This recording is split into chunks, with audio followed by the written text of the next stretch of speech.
Bugün Qurban Bayramıdır. Amma bir sual dolaşır insanın içində.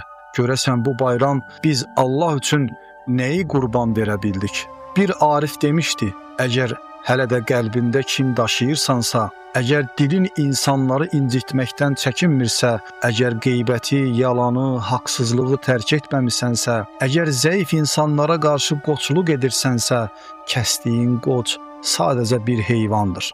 Çünki qurban sadəcə bir heyvan kəsmək deyil, qurban insanın qəlbindəki kini, nəfsini və Allahdan uzaqlaşdıracaq şeyləri kəsə bilməsidir. Bəzən bir qəlbi qırmamaq 1000 söz deməkdən daha qiymətlidir. Bəzən bir yetimin başını oxşamaq ən böyük ibadətlərdən biridir. Bu bayram qəlblərimiz kin və həsəddən uzaq olsun, ürəklərimiz mərhəmətlə dolsun. Rəbbim evlərimizə bərəkət, qəlblərimizə huzur versin. Rəbbim kəsdiyimiz qurbanları, etdiyimiz duaları və tövbələri qəbul etsin. Qurban bayramınız mübarək olsun.